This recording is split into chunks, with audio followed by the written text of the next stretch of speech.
How you doing? This is Brotha T. If you want to support the channel, we have t-shirts and other merch right there in the description. Just hit the link. You were a star child, let your light shine for all the world. When you open your mouth to reveal a pearl, let it shine more, just to light the path. If it don't add up, man, just do the math. If it ain't for you, let it pass on through. How you doing? This is Terrion Wilson, aka your boy Brotha T, here with another one. So we like to call this channel T's Life Tree, and on this channel we like to give you little pine cones of wisdom. If you don't know what that is, stick around, stay on the channel, you'll get it.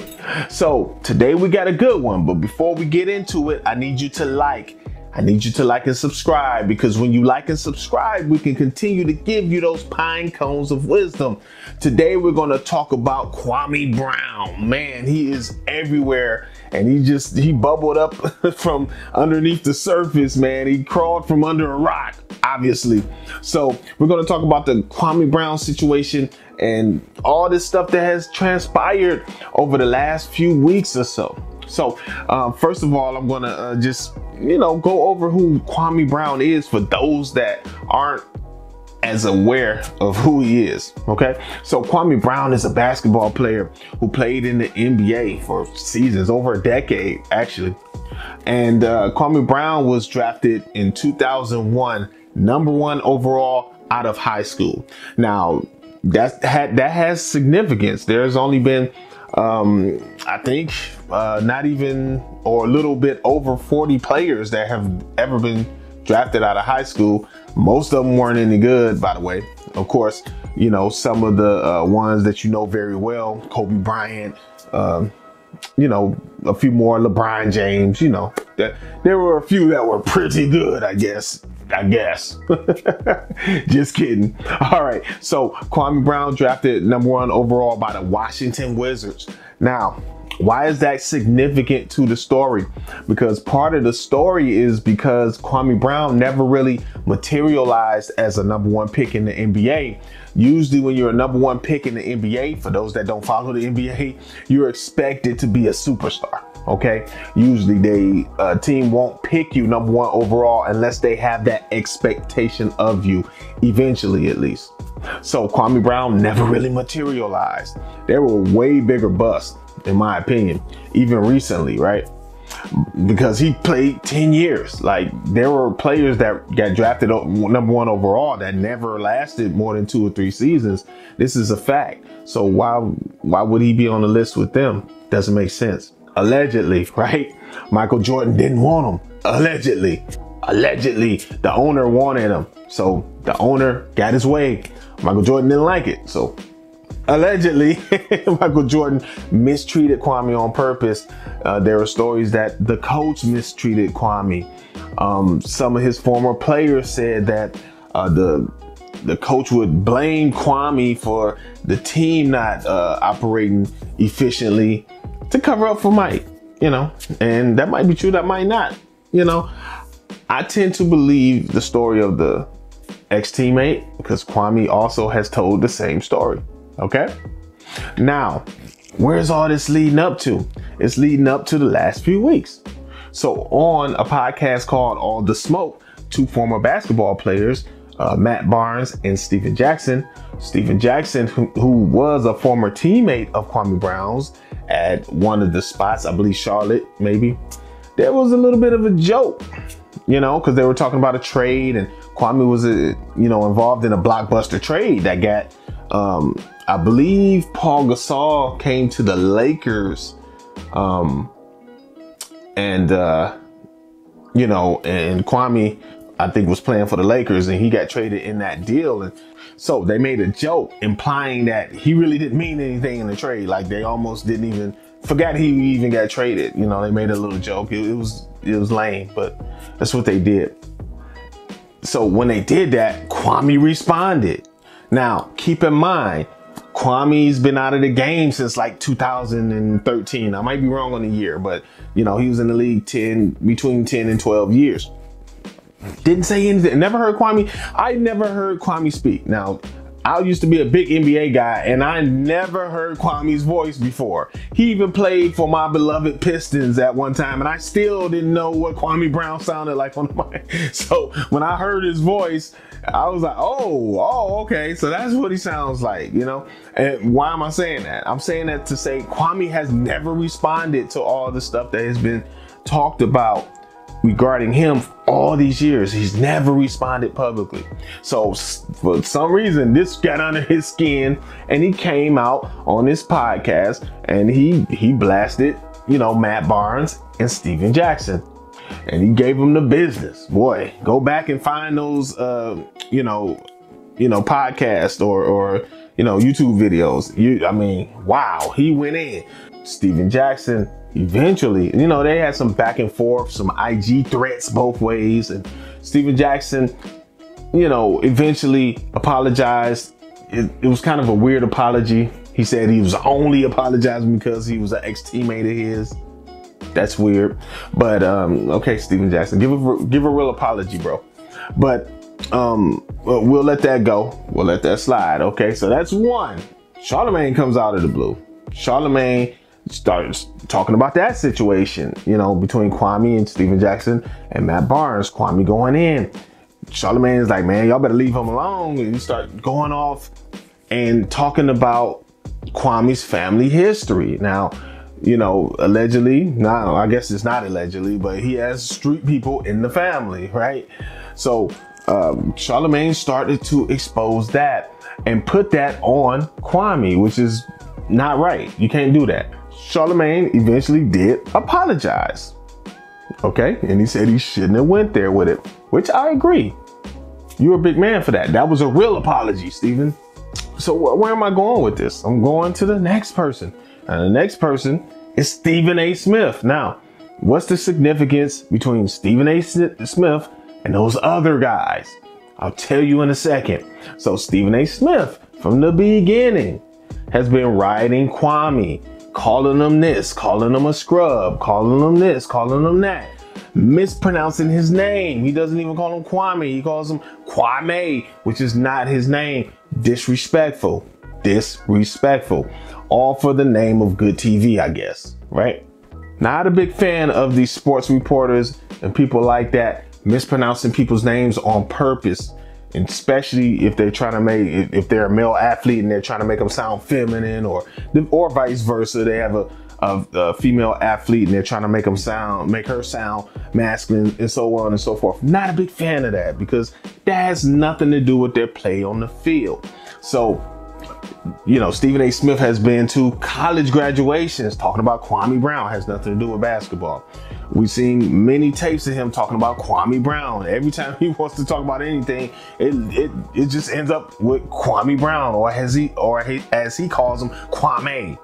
Okay, there's even a YouTube clip of him, Jalen Rose, Skip Bayless debating the issue. Jalen Rose is telling Stephen A. and Skip Bayless it's not cool to call people names. Keep it about what he's doing on the court. And they actually fought him on the fact that they should be calling people out of their names. That's crazy to me. Insane. So where am I going with it? Stephen A., with all this stuff coming out, you know, Kwame's talking, he's blasting everybody. He stayed silent for 20 years. He got drafted in 2001. 20 years of just not saying anything, right? So now he's laying into everybody, right? And Kwame is also putting a spotlight on the fact that sometimes we have black men that have platforms attacking other black men, which there is some truth to that. Now, we can argue about the intentions of the person doing it, but it's being done, and it's being done, I think, in a malicious manner. I don't think it's malicious necessarily by Stephen A. Smith. I think he's just trying to make good TV so his bosses can think he did a good job. I don't think he's trying to be, well, maybe he is, but I don't think he's trying to attack another black man necessarily, is what I'm getting at. But the powers that be, they don't care. And I'm not saying there's a bunch of CEOs or whoever runs ESPN. I don't think they're in a boardroom like, Kwame Brown, let's destroy him. I don't think that's happening either. But I think they don't mind the tearing down of another individual if that makes for good TV. That's kind of where I'm going with that. So instead, doubled and tripled down. Right? So he shows clips of Kwame's worst plays during a 12-year span. Anybody's career, if they played over a decade, you're going to find bad plays. You're acting like every time he caught the ball, he had a bad play. Okay? He wouldn't stay in the league that long. There's no way team after team will pay him millions and millions upon millions of dollars, trade him, the other team keeps him and plays him. There's no way that's going to happen if he can't play. That doesn't make sense. It's not logical.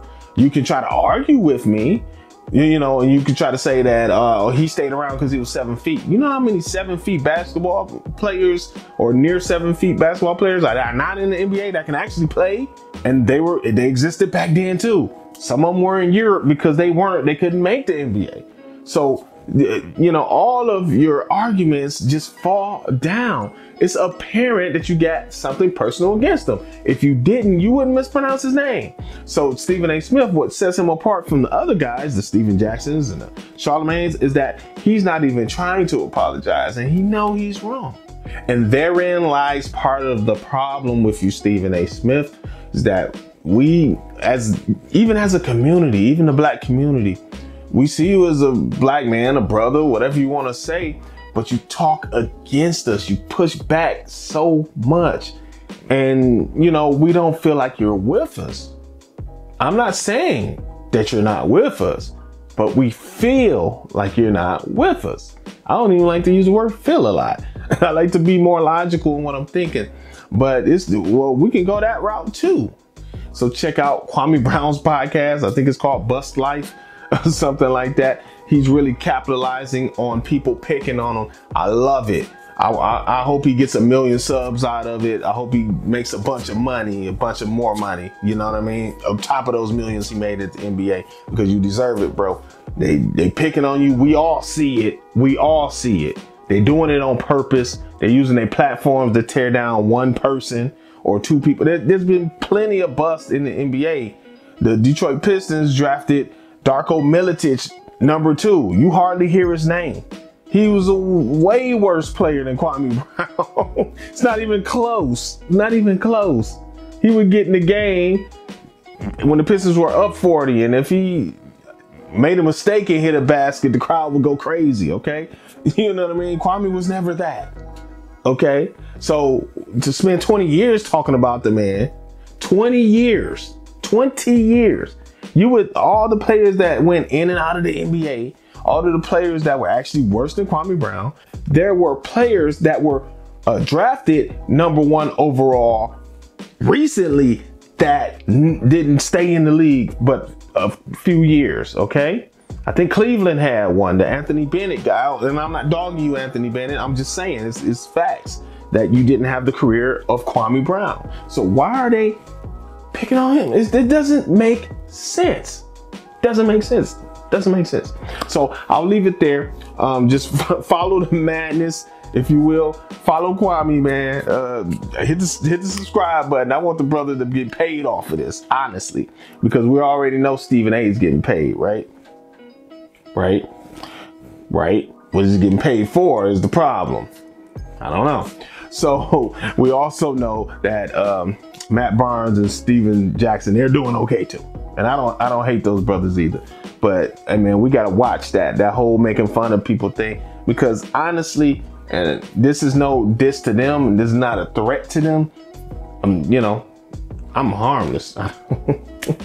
But you know, when I think the greats of the NBA, I don't think of Steven Jackson and Matt Barnes either. Now, I'm not being a hater, because actually I used to like Matt Barnes. If I was a hater of Matt Barnes, I wouldn't remember him from UCLA. He was like, I was like, man, I like how he plays. And I remember when he was at Golden State, both of them were at Golden State, I think, together. You know what I mean? So I'm not a hater, like, you know what I mean? I followed Matt Barnes. I don't get, but I don't think of Matt Barnes when I think NBA great, you know? And Steven Jackson either. And he had a few good years where he was really, really productive. But I mean, I don't think that qualifies you to laugh at another person's career either. You get what I'm saying? Get what I'm saying? You know, it's not like Jordan now. If Jordan wanted to laugh at Kwame Brown, I guess you can make that argument. But I'm leaving it alone. I'm not in the NBA fraternity, so I'm just commenting as somebody that was a fan. Don't really watch it anymore that much. When they get to the playoffs, I catch a game here and there, or if it's the finals or whatever, but I'm not really, you know, my mind is too occupied. I don't have enough time to really be into that stuff like I used to. So this has been your man, Brotha T. I'm rambling at this point. I'm going to get off of this video. I'm going to cut it. I hope Kwame sees it. Actually, man, I'm pulling for you, bro. I want you to get some money out of this, bro, because, you know, it's nothing worse than one black man coming after another black man just because he has a platform, and it's not even legit things they're talking about. They're like just making up stuff just to be funny, or just to, that's not cool. So this has been your man, Brotha T. I'm out of here. I'm gonna catch you on the next one, family. Peace.